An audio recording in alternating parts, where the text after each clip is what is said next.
लोकसभा 2024 के चुनाव से पहले बसपा प्रमुख मायावती एक्टिव मोड पर। यूपी में खोई सियासी जमीन हासिल करने की जद्दोजहद में जुटी बसपा ने गांव चलो अभियान को किया तेज। लोकसभा चुनाव में मायावती करेंगी खेला।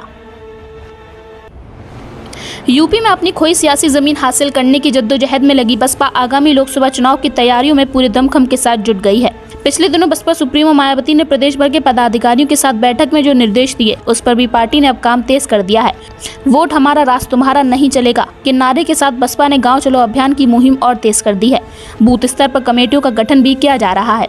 बसपा अध्यक्ष मायावती ने पार्टी के पदाधिकारियों से साफ कहा है कि गांव-गांव जाकर कार्डर वोटर को समझाओ, जो पार्टी से दूर हो रहे हैं उन्हें जोड़ो।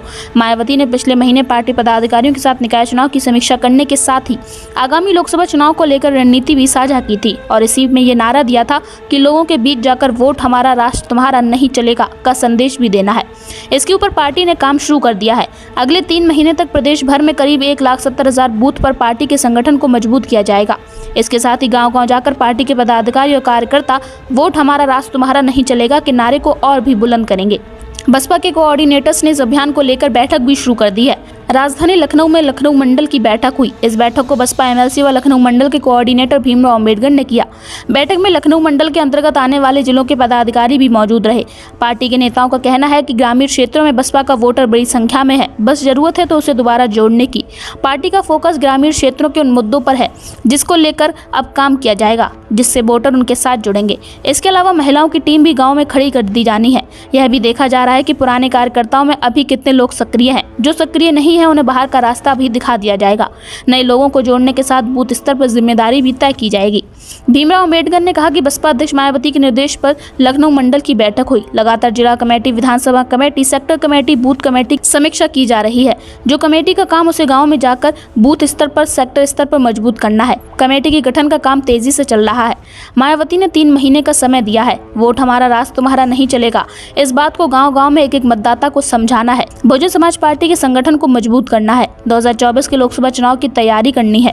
सपा और बीजेपी के अभियानों को लेकर बसपा एमएलसी व मंडल कोऑर्डिनेटर भीमराव अंबेडकर ने कहा कि जमीन पर गांव में तो बहुजन समाज है, सर्वजन समाज है, गरीब लोग हैं, वह बड़े पैमाने पर दुखी और पीड़ित हैं। बीजेपी जाती तो है लोगों के बीच, लेकिन जो वादे किए थे वो पूरे नहीं कर रही है। लोगों की आस्था मायावती के प्रति है। लोग जानते हैं कि मायावती जो कहती हैं उससे ज्यादा करती हैं। उनको इस बात का भी विश्वास है कि बहन जी ने इस पूरे उत्तर प्रदेश में मुख्यमंत्री रहते हुए जो काम किए वे कोई नहीं कर सका। और जब बात देश की आती है तो मायावती ही देश की तकदीर और तस्वीर बदलने का काम करती हैं। सपा के प्रशिक्षण शिविर पर भीमराव अंबेडकर ने कहा कि सपा वाले कहां जाएंगे हमें उससे कोई मतलब नहीं है, हम कहां जा रहे हैं ये देख रहे हैं। मायावती के निर्देश पर हम गांव-गांव, घर-घर, हर गली कूचे में जा रहे हैं। गांव-गांव में जाकर इस नारे को बुलंद कर रहे हैं कि वोट हमारा राज तुम्हारा नहीं चलेगा। इस बात को हर वोटर को समझाना है। बीजेपी के टिफिन बैठकों पर भीमराव अंबेडकर ने निशाना साधते हुए कहा कि बीजेपी के लोग बड़े हैं, सक्षम हैं। वो बताएंगे कि टिफिन में उद्योगपतियों ने क्या दिया है, दिखाएंगे जाकर। हम गरीब कमजोर लोग हैं। खेत खलियान में जाएंगे तो खाना भी मजदूर की जमीन पर रखकर जो खाना खाता है हम उसी टिफिन में उसको खाएंगे। इसी से साबित होता है कि बीजेपी पूंजीपतियों की पार्टी है, बड़े लोगों की, धन्ना सेठों की पार्टी है। बसपा गरीब और मजलूम की पार्टी है, उसके साथ खड़ी रहती है। जमीन पर जो हमारा गरीब कमजोर आदमी सूखी रोटी खा रहा है, हम उसके साथ जाकर जमीन पर बैठकर उसी सूखी रोटी को खाकर उसमें शामिल होंगे। जो बाबा साहब ने अधिकार दिए हैं उसके लिए हम संघर्ष भी करेंगे। Bureau report, news crowd.